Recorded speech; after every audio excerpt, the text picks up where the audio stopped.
नमस्कार, मैं हूं पवन त्यागी। किसान आंदोलन के नाम पर देश के हाईवे को जाम करने का षड्यंत्र विफल हो गया है। जहां एक तरफ पंजाब से चलकर किसान हरियाणा के बॉर्डर पर बैठे, उनको एक भी इंच आगे खट्टर सरकार ने नहीं बढ़ने दिया। पुलिस डटी रही, जिसके कारण अब वो वापस लौटने लगे हैं या आंदोलन को स्थगित करने का बहाना ढूंढ रहे हैं। इस बीच संयुक्त किसान मोर्चा भी बीच में आया और राकेश टिकैत ने घोषणा कर दी कि हम भी इन किसान नेताओं के पक्ष में ट्रैक्टर मार्च निकालेंगे। दावा तो 20,000 ट्रैक्टरों का किया गया, लेकिन कहा जा रहा है रिपोर्ट्स के अनुसार कि लगभग 150-200 ट्रैक्टर ही नोएडा पहुंच पाए। और नोएडा में सांकेतिक रूप से उन्होंने प्रशासन को यह कहा कि हम जाम नहीं लगने देंगे, एक साइड हम ट्रैक्टर निकालकर सांकेतिक विरोध प्रकट करना चाहते हैं ताकि किसानों का नाम सरकार के दिमाग में बना रहे। नोएडा पहुंचे राकेश टिकैत महामाया फ्लाईओवर पर थोड़े ट्रैक्टर लेकर निकले, लेकिन पूरा ट्रैक्टर मार्च फ्लॉप हो गया क्योंकि उन्होंने दावा किया था कि उत्तराखंड से लेके और दिल्ली का जो गाजीपुर बॉर्डर है वहां तक हम ट्रैक्टरों की लाइन लगा देंगे। संख्या 20,000 का आपने कई बार उनका बयान सुना होगा। ट्रैक्टर तैयार हैं, कभी भी ट्रैक्टर आ जाएंगे, एक आवाज देने की कोशिश। अब हालत यह है कि लोग समझ गए हैं कि ये वो नेता हैं जो किसी ना किसी आंदोलन का कोई सुपारी ले लेते हैं, ठेका ले लेते हैं और इनको विदेशों से इसके लिए फंडिंग होती है। क्योंकि राकेश टिकैत का कच्चा चिट्ठा जब पिछली बार खुला तो जो राकेश टिकैत का गांव है वहां के प्रधान तक ने यह बता दिया कि जो सरकारी भूमि थी, जो गांव का तालाब था, उसको किस तरह से मट्टी डालकर पाट दिया गया जब योगी सरकार नहीं थी। और पिछली सरकारों में जब इनकी पूरी चलती थी, समाजवादी पार्टी की सरकार में वो तालाब को पाटकर इन्होंने अपना मकान बना रखा है, प्रॉपर्टी इकट्ठी कर रखी है, मॉल में पैसा लगा हुआ है। ये सारी जानकारी जब ऊपर आई तो योगी जी ने कुंडली खंगाली तो सीधा सीधा बगैर कहे ही समझ में आ गई कि बेटा या तो कायदे में रहो तो फायदे में रहोगे, वरना बुलडोजर तैयार है। अब राकेश टिकैत हैं जो ये कह रहे थे ये आंदोलन तो 2024 तक चलेगा। तो भाई अगर 2024 तक का कोई ठेका ले लिया है तो काम तो करना पड़ेगा।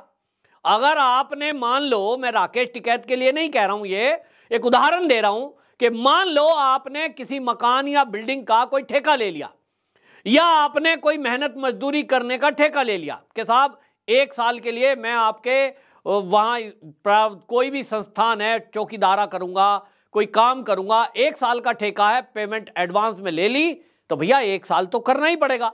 ये जो किसान नेता हैं, इन किसान नेताओं ने 2024 का लोकसभा चुनाव और उसमें ये राष्ट्रवादी जो सरकार है, जो हिंदुत्ववादी सरकार है, जो सनातनियों की सरकार है, जो राम भक्तों की सरकार है, इसको उखाड़ फेंकने का ठेका लिया है। पैसा आ रहा है जोर सोरस की तरफ से, बीच में मीडिएटर हैं राजनीतिक दल के नेता।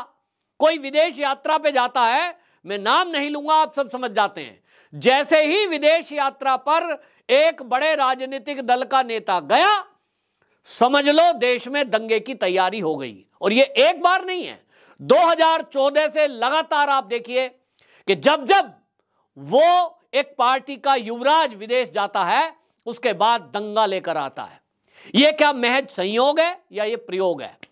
संयोग नहीं हो सकता, संयोग एक आध बार होता है, लेकिन आप देखेंगे जैसे ही विदेश गया और लौटा तत्काल दंगे हुए, प्रदर्शन हुए, धरने हुए। ये इनको दिखाई दे रहा है कि मोदी को हराना नीतियों में तो हो नहीं सकता, कमी कोई आप निकाल नहीं सकते, भ्रष्टाचार आप बता नहीं सकते, और इसलिए क्या करो, षड्यंत्र करो। तो षड्यंत्र करते हैं, कभी दिल्ली को जलाने का षड्यंत्र करते हैं तो सीए के नाम पर उनके साथ खड़े हो जाते हैं जो बांग्लादेश से अवैध घुसपैठ करके आए हैं। कभी ये उन लोगों के विरोध में खड़े हो जाते हैं जिनको मोदी सरकार हिंदुओं को, ऐसे 3 देश जिसमें वो उनके ऊपर अत्याचार हो रहा है, पाकिस्तान, बांग्लादेश और अफगानिस्तान, बहन बेटियों की इज्जत को तार तार किया जा रहा है, और अगर वो भारत में शरण मांग रहे हैं, जिसमें ताज्जुब की बात यह है कि सिख भी हैं। आपने देखा है कि अफगानिस्तान से किस तरह से सिख अपना धार्मिक ग्रंथ उसकी रक्षा करके यहां लाए। मोदी सरकार से गुहार लगाई, तो भाई कहां जाएंगे अगर वो भारत में नहीं आएंगे? और कोई देश तो हिंदुओं के लिए है नहीं। जहां गुरु ग्रंथ साहिब की इस तरह से अदब से उसको और उसके लिए विशेष विमान भेज दिया जाए। मोदी जी ने वो काम किया, लेकिन कुछ लोगों को ये रास नहीं आया। उनको लगता है इससे तो मोदी फिर से आ जाएगा। इनको तो ऐसी सरकार लानी है जो 2047 तक इस देश को इस्लामिक राष्ट्र बना दे। इनको तो केंद्र में ऐसी सरकार लानी है जो इस देश को लूट लूट के खोखला कर दे और खजाना खाली कर दे और अपने घरों को भर दे। और इसी के लिए कुछ देश विरोधी ताकतें, कुछ इस देश में सनातन विरोधी ताकतें, हिंदू विरोधी ताकतें, राम विरोधी ताकतें, वो सब इकट्ठी हुई और उन लोगों ने यह तय किया कि क्या किया जाए। तो उनको लगता है कुछ नेता ऐसे हैं जो किसानों के नाम पर किसानों को बरगलाकर, झूठ बोलकर उनको सड़कों पे ले आएंगे। अब आप सोचिए, जो इनकी मांग है वो क्या है? हमें 60 साल से ऊपर जो भी किसान हो जाए सरकारी नौकरी की तरह उसको 10,000 पेंशन दे। क्यों दे भाई? आपके पास जमीन है, कम से कम पेट भरने के लिए तो है। चाहे आपके पास 10 बीघा भी है तो आपको 10 बीघा भी अगर जमीन है, अपनी फसल उगाने के लिए आपके पास पैसा है। उसके अलावा अगर आप छोटे किसान हैं, 10 बीघा जमीन है, तो आपको मोदी सरकार सम्मान निधि के नाम पर साल के वो 6,000 रुपए दे रही है। उसके अलावा आपको मकान मिल रहा है, कच्चे से पक्का मकान बनाने के लिए 2.5 लाख रुपए मिल रहा है। उज्ज्वला गैस मिल रही है, आपको आयुष्मान कार्ड मिल रहा है, आपको बिजली भी फ्री मिल रही है कई राज्य में, और खाद पर सब्सिडी मिल रही है। ये सारी सुविधा आपको मिल रही है। एमएसपी पर आपकी फसल भी खरीदी जा रही है अगर आप गरीब हैं। दूसरी तरफ एक रिक्शा चलाने वाला है, एक मेहनत मजदूरी दिहाड़ी करने वाला है, जो डेली सुबह घर से निकलता है, मजदूरी करता है। कई बार तो मैंने खुद देखा है अपनी आंखों से। आप भी अगर शहर में रहते हैं, आपके शहर में भी कोई लेबर चौक नाम से होगा जहां मजदूर सुबह सुबह इकट्ठे होते हैं कि काश कोई दिहाड़ी पर काम मिल जाए। कई बार आधे से अधिक बेचारे मजदूर, कोई काम मिलता नहीं है, रुआंसा होकर के घर को वापसी जाते हैं। आज उनकी जेब में एक दिन का 500 रुपये 700 रुपये दिहाड़ी का आता, शायद घर के लिए कुछ सामान लेकर जाते।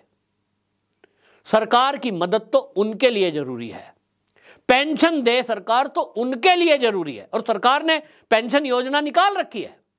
ये किसान नेताओं को जिनको पेंशन चाहिए, मोदी सरकार ने बेहतरीन पेंशन योजना निकाल रखी है कि आप साल के मात्र 350 रुपए जमा करें, मात्र 350। और जब आप 60 साल की उम्र आपकी हो जाएगी तो उसके बाद बैठे हुए हर महीने आपको 5,000 रुपया मिलेगा। आपके पास खुद का मकान है, खुद की जमीन है, 5,000 रुपया आपको गवर्नमेंट दे रही है। इसका पैसा डबल कर दो तो आपको 10,000 मिलेगा। लेकिन हमें देना कुछ नहीं है, सरकार से फ्री में लेना है। वैसे हमारे घर में 20 लाख का ट्रैक्टर है, वैसे हमारे पास खाने के लिए 6 महीने का राशन है, वैसे हम 6 महीने आंदोलन करके भी अपने परिवार का पेट पाल सकते हैं। इतना हमारे पास दम है, बड़ी बड़ी कोठियां हैं, महंगी महंगी कारें हैं, पर हमें सरकार से 10,000 रुपया पेंशन चाहिए। ये बोल करके ये ले आते हैं और बहका करके कि हम सबको तुमको जो है लोन माफ करा देंगे। एक ट्रैक्टर आप ले आए बैंक से लोन में और बैंक को दे दिया 20-30 हजार रुपया और 10 लाख का ट्रैक्टर ले आए। ये नेता आश्वासन दे रहे हैं ट्रैक्टर वालों को कि हम आपका लोन माफ करा देंगे पूरा, हम सरकार की नाक में नकेल डाल देंगे। राकेश टिकैत बोलता है ना, जैसे हम दिल्ली पे चढ़ाई कर देंगे। लोगों को लगता है कि फ्री का एक ट्रैक्टर मिल जाएगा। यार 30-40-50 हजार रुपए में अगर 10 लाख का ट्रैक्टर मिल रहा है, राकेश टिकैत चनूनी जैसे नेता हमारा लोन माफ करवा देंगे, इससे बढ़िया क्या बात है। 1-2 महीने के लिए धरना देना पड़ेगा, वहां खाने पीने को भी मिल रहा है। लोग बहकावे में आ जाते हैं। अब लोगों को समझ में आने लगा है कि ये लोन माफ नहीं होगा, भूल जाओ। पहले जो आपका 3 कृषि बिल वापसी आपने कराया, अब आप ही के नेता यानी ये किसान नेता बोल रहे हैं कि जिन फसलों पर सरकार एमएसपी नहीं देती, जैसे कि दाल, आप गूगल कर लीजिए आपको पता लग जाएगा, दालों पर सरकार एमएसपी नहीं देती। सभी दालों पर, जिन दालों पर नहीं देती, और ये लेते नहीं है क्योंकि बाजार में एमएसपी गवर्नमेंट ने तय की हुई है, लेकिन बाजार में एमएसपी से ज्यादा दाम पर प्राइवेट लोग खरीद रहे हैं, तो एमएसपी से ज्यादा है, वहां बात नहीं करेंगे। फिर अपने आप ही कह रहे हैं जिन फसलों पर सरकार ने एमएसपी नहीं दी उस पे ज्यादा दाम मिल रहा है। 3 कृषि बिल सरकार लेकर आई थी ताकि प्राइवेट बाजार में भी आप अपनी फसल को बेच सकें, वो तो इन्होंने वापस करा दिए। ये सरकार ये कह रही थी कि भंडारण के लिए हम प्राइवेट जो हैं उद्योगपति जैसे कि अडानी, उनके बड़े बड़े स्टोर को किराए पे ले लेते हैं, वहां आपका गेहूं, आपकी धान ले लेंगे, क्योंकि एमएसपी पे जो आप हमें सरकार को देना चाहते हो, हमारे पास स्टोर करने के लिए जगह नहीं है। हम बड़े बड़े स्टोरेज बनाएं तो तब बनने में 2-3 साल लग जाएंगे, हमें आपकी फसल खरीदनी है, इसलिए अडानी के प्राइवेट ग्रेन स्टोरेज साइलो हम ले लेते हैं किराए पे। नहीं साहब, अडानी को फसल बेच दी, अडानी का विरोध करेंगे, यानी हर उस बात का विरोध करेंगे जो सरकार किसान के पक्ष में करना चाहती हो, और किसान को पूरी इन्हें सुविधा चाहिए। एमएसपी पे गारंटी दे दो, कानून बना दो कि प्राइवेट आदमी इनका इससे नीचे दाम एक रख दो कि नहीं खरीदेगा। फिर ये अपनी क्वालिटी भी डाउन करेंगे। आपको जानकर आश्चर्य होगा कि रूस और यूक्रेन का जो युद्ध हुआ है, उस रूस और यूक्रेन के युद्ध के दौरान भारत सरकार से मदद मांगी गई। जब यूक्रेन ने सप्लाई बंद कर दी तो यूक्रेन का वार हो गया, इसलिए उसके पास जो अनाज आना था वो नहीं आ रहा है, भारत से मदद मांगी गई। भारत के तरफ से, क्योंकि भंडारण भारत सरकार के पास गेहूं का था, वो पंजाब का गेहूं जो भंडार किया हुआ सरकार ने था, उसको जब यूक्रेन भेजा गया, यूक्रेन की सरकार ने पूरा का पूरा शिप लाखों टन अनाज इस देश का वापसी कर दिया। पता है क्यों? क्योंकि उसने जो लैब में टेस्ट किया यहां का गेहूं, उसने पाया कि पंजाब से गया हुआ जो गेहूं है उसके अंदर अधिक मात्रा में पेस्टिसाइड यानी कि रासायनिक खाद गिरा हुआ है, जो शरीर के लिए हानिकारक है। लैब में टेस्ट किया, उन्होंने मना कर दिया, भूखे मर लेंगे, लेकिन कैंसर नहीं चाहिए, क्योंकि उससे कैंसर हो रहा है। हमारे देश में ज्यादातर कैंसर क्यों हो रहा है? आपके भी आसपास, अब आपने देखा होगा पिछले 20 साल से ये बदलाव आया है। 20 के अचानक से कैंसर के रोगी बहुत ज्यादा बढ़ गए हैं, शुगर के पेशेंट बहुत ज्यादा बढ़ गए हैं, अर्थराइटिस यानी घुटनों के दर्द के पेशेंट बहुत ज्यादा बढ़ गए हैं, पेट के गैस के प्रॉब्लम वाले लोग बढ़ गए हैं, हार्ट अटैक बढ़ गया है। क्यों? क्योंकि ये जो फसल उगाई जा रही है इसमें रासायनिक खाद गिरे जा रहे हैं दबादब, और पंजाब में सबसे ज्यादा इसका इस्तेमाल होता है। और इसके कारण जहां पानी का लेवल डाउन जा रहा है, क्योंकि हमें तो धान ही लगाना है, हमें तो गेहूं ही लगाने, ना हम दालें बोएंगे, ना हम वहां मिलेट्स यानी कि जो मोटा अनाज है उसको पैदा नहीं करेंगे। हमारी जिद है कि जो हम लगाएं वही सही, जैसा हम बोए वही सही, और आपको खरीदना भी पूरा पड़ेगा। तो सरकार क्या करेगी? सरकार उस पंजाब के जितने भी कोटा उनका है 13% अनाज को किसानों से खरीदती है। पंजाब के किसान कह रहे हैं हमारी दादागिरी है, हमारा सारा गेहूं खरीदो, तुम्हारा सारा गेहूं और धान खरीदें, और तुम लगाओगे उसमें खाद, और खाद को फिर बाजार में जब वो आएगा, क्योंकि प्राइवेट व्यापारी का विरोध इन्होंने क्यों किया? प्राइवेट व्यापारी अगर इनसे अनाज लेगा वो तो कंडीशन लगाएगा कि भाई खरीदूंगा तो क्वालिटी पहले चेक होगी, जैसे कि यूक्रेन ने की, लैब में टेस्ट होगा, और अगर पेस्टिसाइड ज्यादा हुए तो वो नहीं खरीदेगा। इस बात को ये पंजाब के किसान जानते हैं, ये जितने नेता खड़े हैं किसान के, ये जानते हैं कि लैब में टेस्ट होगा तो तुम्हारा अनाज फेल हो सकता है, और इसलिए सरकार पे दबाव बनाओ कि सरकार खरीद ले, क्योंकि सरकार की तो मजबूरी है, वो लैब टेस्ट नहीं करती, वो तो बस खरीद लेती है। आपने मंडियों में देखा होगा, किसी का गेहूं टेस्ट नहीं होता, बस खरीद लिया जाता है। सरकार खरीदती है तो क्या करती है? उस गेहूं का उसको गरीबों में बांटती है, जो कि पिछले 3 साल से बढ़ रहा है। तो सरकार अगर खाद लगा हुआ, रासायनिक खाद, केमिकल लगा हुआ अन्न गरीबों को बांट रही है, इसका मतलब बीमारी बांट रही है। इसीलिए मोदी सरकार 5 लाख रुपए का आयुष्मान कार्ड लेकर आई, क्योंकि उसको पता है कि किसानों की हैंकड़ी, दादागिरी, दबाव के कारण उनको खरीदना पड़ेगा, लोग बीमार होंगे, और इसलिए जब गरीब बीमार होगा तो कहां इलाज कराएगा। 5 लाख का आयुष्मान कार्ड उन्होंने प्रेस किया, लेकिन सरकार पे दबाव है, साहब हम तो खाद भी गिरेंगे, हमारा ऐसा ही खरीदना भी पड़ेगा। ये जो हैंकड़ी और दादागिरी है, ये भीड़ तंत्र के सड़कों पे उतर जाएंगे, जाम कर देंगे हाईवे। हमारी बात मानो, ये नहीं चलना चाहिए। बिल्कुल मैं इस पक्ष में नहीं हूं, जबकि मैं किसान परिवार में जन्मा हूं, मेरे घर में अभी भी खेती होती है। मैं नहीं कहता सरकार को इस तरह से दबाव में रखना चाहिए। मेरे घर में एमएसपी पर जो खरीदा जाता है, बाकी मेरे पास में गांव के कस्बा है, मैं तो उसमें कस्बे में बेच देता हूं, थोड़ा 19-20 फर्क रहेगा। तो फिर अब सरकार ने उसका भी तोड़ निकाल दिया है, कोऑपरेटिव सोसाइटी बना दी गई है। अब वो सोसाइटियां अपने आप उस भंडारण को करेंगी, अपने आप किसानों को लोन भी देंगी, लेकिन इस सब काम में थोड़ा टाइम लगेगा। सरकार को ये सब चीजें करने के लिए समय चाहिए, लेकिन ये किसान इस बात को जान रहे हैं कि मोदी 2024 में आ गया तो अभी राम मंदिर बना है, फिर कृष्ण मंदिर बनेगा, फिर शिव मंदिर बनेगा, फिर बाकी मंदिर भी बनेंगे, और कम से कम घुसपैठियों की दाल नहीं गलेगी, यहां भ्रष्टाचारियों की दाल नहीं गलेगी। और इसलिए ये सारे एकजुट होकर 2024 में मोदी को हराना चाहते हैं। तो आपकी और मेरी जिम्मेदारी क्या है कि ये सारे भ्रष्टाचारी, ये जो हम सबको कैंसर की बीमारी देकर, हार्ट अटैक देकर मारने में लगे हुए हैं, ऐसे लोग अगर यहां भ्रष्टाचारी लोग इकट्ठ होकर के मोदी को हराना चाहते हैं, तो आपकी और मेरी जिम्मेदारी क्या है कि हम मोदी को हारने नहीं देंगे, क्योंकि मोदी देश हित में है, मोदी मेरे हित में है, मोदी आपके हित में है। मोदी का कोई निजी लाभ नहीं है, मोदी देश के लिए, देशवासियों के लिए काम कर रहे हैं, और इसलिए षड्यंत्रकारियों को विफल कर देना है। और इसीलिए ये ट्रैक्टर रैली भी फ्लॉप हो गई। अब आप देखते जाइए कि ये भागेंगे। आपको अंत में एक चीज और बता देता हूं, बड़ी आश्चर्यजनक, लेकिन आप समझिए। अब अभी किसान आंदोलन में एक हल्ला मचा कि शुभकरण नाम का एक युवक वो पुलिस की गोली से मारा गया।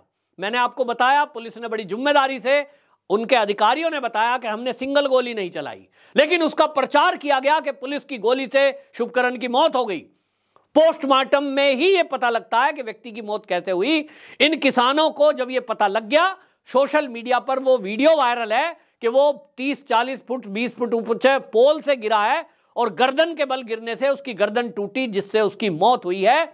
एम्बुलेंस में जाते हुए का वीडियो भी है। एम्बुलेंस में दिखाई दे रहा है जब सर में किसी के गोली लग जाए, छेद हो जाए, तो उससे खून बहता है लगातार गोली से, लेकिन उसके सर में कोई छेद नहीं है, शरीर में कहीं पूरा धड़ दिखाई दे रहा है, वहां छेद नहीं है। यानी ये कहा जा रहा है, मैं नहीं कह रहा हूं, जो उस आंदोलन में वहां मौजूद वीडियो बना रहे थे उन्होंने कहा ऊपर पोल पे खालिस्तानी झंडा लगा रहा था, हाथ फिसल गया, नीचे गिरा और गर्दन जो सड़क पे लगी है 20 फुट ऊंचाई से, तो गर्दन की हड्डी टूटने से उसकी मौत हो गई। लेकिन ये उसको गोली से लगी मौत बता रहे थे। शुभकरण का अभी तक पोस्टमार्टम क्यों नहीं हुआ है? ये कह रहे हैं पहले एफआईआर दर्ज करो, पोस्टमार्टम तब होने देंगे। असली बात क्या है? ये सिद्ध करना चाहते हैं, सरकार पर दबाव बना रहे हैं, पंजाब सरकार पर, कि ऐसी रिपोर्ट आए जिसमें गोली लगी बताओ। अब इनकी सेटिंग चल नहीं पा रही है क्योंकि केंद्रीय एजेंसियों की उस पूरे मुद्दे पर नजर है। झूठ नहीं फैला पाएंगे। पहले इन्होंने फैलाया, कोशिश पहले भी की, अब भी कर रहे हैं, नहीं चलेगा। और इसीलिए इनकी कोई चाल अब नहीं चल रही है, क्योंकि हमारे देश की जांच एजेंसियां, सुरक्षा एजेंसियां, गुप्तचर एजेंसियां इस मामले में एक्टिव हैं। अब यह भी इनका पता लगने वाला है कि कहां कहां से इनको फंडिंग आ रही है। ये केस किसान नेता जो कुकुर मुत्ते की तरह पनप रहे हैं, एक एक हमारे उत्तर प्रदेश में ही कम से कम 10 संगठन है। इसका कारण क्या है? क्योंकि इनको कोई ना कोई राजनीतिक दल फंड दे देता है, पैसे दे देता है कि तुम मौज करो, आंदोलन खड़ा करो सरकार के विरुद्ध। इनकी पोल खुलना बड़ा जरूरी है। आपके आसपास भी यदि इस तरह के नेता आपको बहकाने के लिए आते हैं, बहकाव में कृपया ना आए। आपका ट्रैक्टर भी जब्त हो सकता है, आपकी लोन की वसूली के लिए आपके घर की कुर्की भी हो सकती है। संपत्ति को अगर नुकसान पहुंचाते हो और पुलिस पर अगर हमला करते हो तो आपको जिंदगी भर जेल में भी रहना पड़ सकता है। इतने कड़े नियम बना दिए गए हैं। तो इन किसान के नेताओं के बहकावे में नहीं आए, सुरक्षित रहें, संवैधानिक तरीके से अपनी बात को रखें। कोई समस्या का समाधान सरकार के पास होगा तो जरूर होगा, ये विश्वास आप मोदी में रखें।